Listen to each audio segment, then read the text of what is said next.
academia and academic culture is very, very guilt prone and guilt driven. And a big part of it is just like you need to be working all the time, you need to be accomplishing all the time, you need to be just producing all the time. And when you're not, you're feeling guilty for not doing that. That is Leanne Lapp, and this is Tiny Conversations. I'm Brian Colley.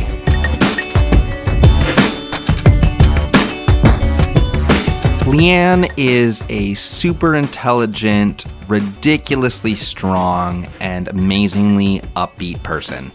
She recently competed in the Canada East CrossFit Regionals, which, if you don't know, basically means she is one of the fittest women in Canada, and she's also finishing her PhD in clinical psychology.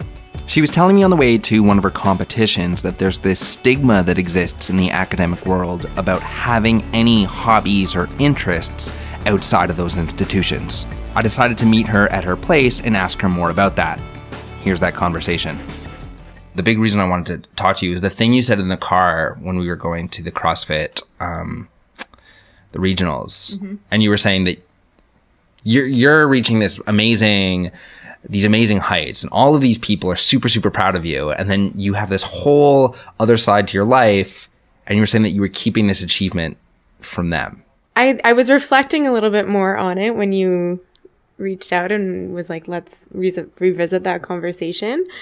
And like, I think it is sort of two things. Like, one thing is definitely part of my personality, just to be a little bit more reserved, I guess.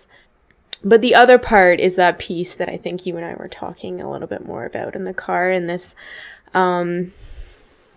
idea of like different identities. And for me specifically, like I have this like academic life, and then I have this athlete life. And my academic life, I'm academia and academic culture is very, very like guilt prone and guilt driven.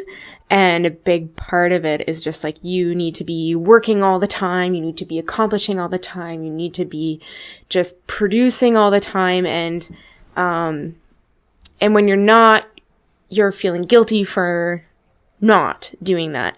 And so that relates to my athletic life, because then I'm always like feeling a little bit guilty that I'm not, doing more work and doing more of my academic stuff. Have you ever told anybody who maybe you were nervous about telling? So before regionals started, I emailed a couple of my friends and I was like, hey, by the way, like, you guys know, I do CrossFit pretty seriously. And by the way, there's this competition coming up. And if anyone wants to come watch, like, let me know.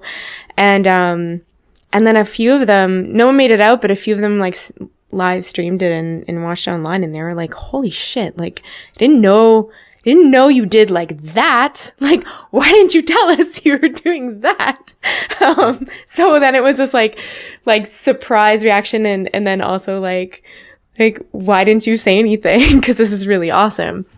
So, yeah, it's sort of this, I think, but we've talked about this a lot, like with people in that world, like everyone feels this kind of guilt culture and like, always feeling bad when you're not doing school and not doing things that are related to your academic stuff, Where does that come from? I think it's just like inherent in the institution of academia.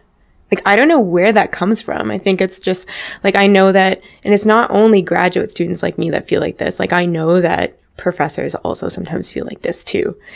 And, like, people, I'll get emails from supervisors and other professors at like 2 a.m. on Saturday night, like it's just part of the culture where people don't really have, a 9-to-5 mentality about it. And if you are one of the rare people that do, they're pretty rare. And I think they get a lot of flack from other people for like, taking a position that should have gone to someone more deserving because they're going to like work hard all the time.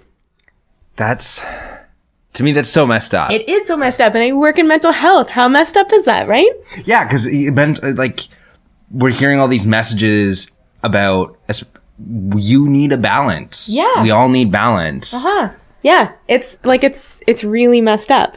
You know, both you and I have friends who are in medical school, and you definitely go through phases of, you know, an extreme out of balance life, right?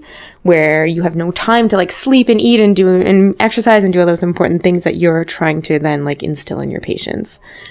So it's super ironic. For you in this very, very intense academic world where you're also, I know there's also stuff where you're like competing in the professional world too. How have you found, like, have you ever gone for a time where you're not working out so you can compare the differences between a life of like working out intensely and going to school and not? No, not really.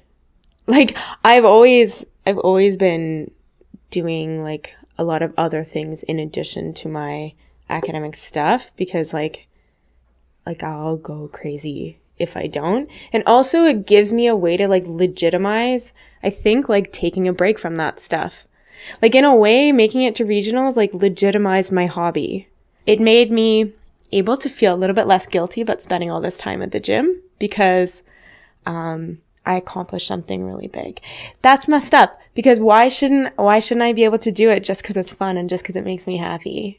It's a scary thing. Yeah. Because we could theoretically work forever. Yeah, exactly. So then it's like, when do you stop?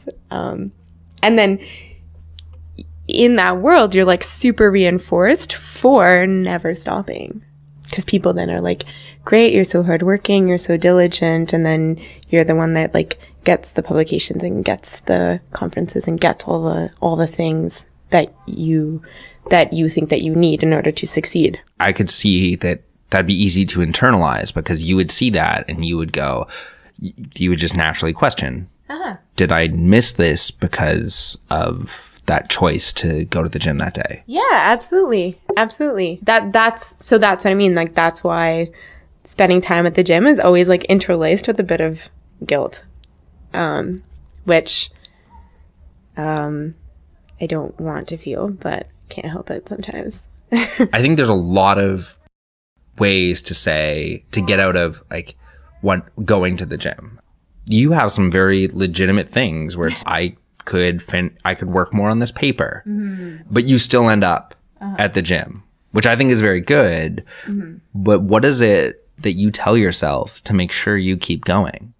There's a few things. Like, there's the fact that like I'm very goal driven, so I have big goals, and so then if I don't go to the gym that day, then I'll feel anxious about not going, because then I'm like, I'm I need to go in order to get that much closer to my goal.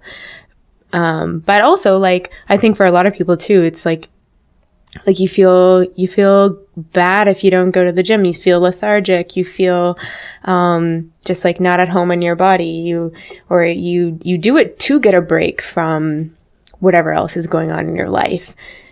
You know, so you do it in order to take away some of the negative things that might be going on in your life also. So working out is also just like super therapeutic and functional too. So that's also how I get there.